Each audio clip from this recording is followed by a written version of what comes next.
The saber-toothed tiger, the perfect predator that couldn't survive.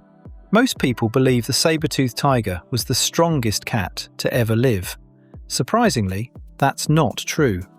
Modern lions and tigers actually have a much stronger bite. A lion can bite with a force of around 400 kilograms, while the saber-toothed tiger managed only about 150 kilograms.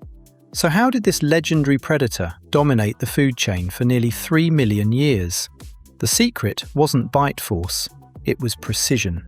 Fossils from California's famous Brea Tar Pits have revealed more than 2,000 saber-toothed tiger skeletons.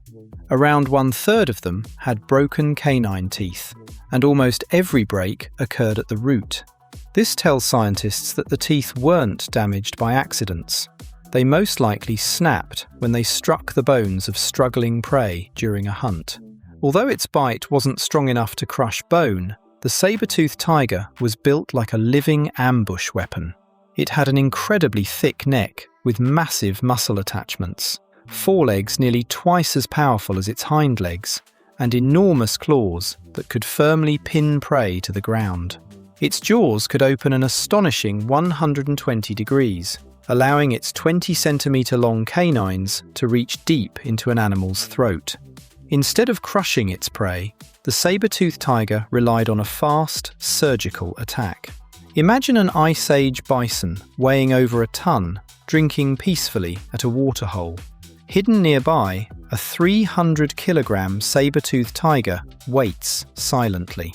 At the perfect moment, it explodes into a short sprint, leaps onto the bison's back, locks it down with its powerful forelegs, and drives its long fangs into the soft tissues of the neck, severing vital blood vessels and the airway. The kill could be over in less than 30 seconds. It was one of nature's most efficient killing techniques. But this incredible weapon had a fatal weakness. The saber-toothed tiger's famous fangs were surprisingly fragile. Their outer layer was hard enamel, but inside was a large, hollow pulp cavity that made them lighter yet easier to break. Once a fang snapped, the exposed pulp often became infected. Many fossils show severe abscesses and inflammation, meaning a broken tooth could leave the animal in constant pain and unable to hunt effectively. For such a highly specialized predator, losing its fangs was often a death sentence. Yet fossils reveal another fascinating mystery. Many saber-toothed tigers survived serious injuries, including broken legs and fractured ribs that healed completely. Solitary cats rarely recover from injuries like these because they cannot hunt while disabled. This has led many scientists to believe that saber-toothed tigers may have lived in social groups, sharing food and caring for injured members, behaviour more similar to modern lions than to solitary big cats. Their social behaviour may also explain why so many individuals were discovered together in the Brea Tar Pits. Scientists think one trapped tiger would cry out in distress, attracting companions that rushed to help. Instead of rescuing their friend, they became trapped themselves, creating a deadly chain reaction that repeated many times over thousands of years. Despite their success, the end came surprisingly fast. Around 12,000 to 10,000 years ago, North America's giant mammals, including mammoths and ancient bison, began disappearing.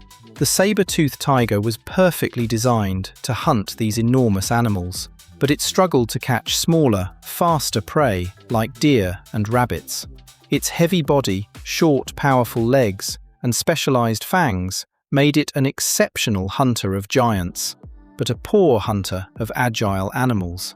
Every failed attack wasted precious energy, and as large prey vanished, starvation became inevitable.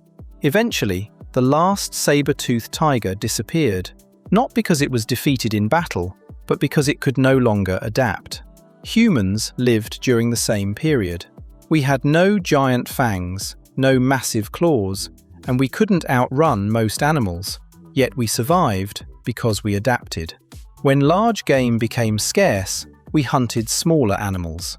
When hunting failed, we gathered plants, roots, and fruits. Our greatest weapon wasn't strength, it was flexibility. The story of the saber-toothed tiger teaches an important lesson. True strength isn't about having the most powerful weapon. It's about being able to survive when everything changes. Perfection can become a weakness if it leaves no room for adaptation. Even today, some species remain highly specialized. Giant pandas rely almost entirely on bamboo, koalas depend on eucalyptus leaves, and other animals survive only in very specific environments. If the world changes dramatically, could they face the same fate? Perhaps the biggest question is this: have humans, in our own way, also become too specialized? Only time will tell.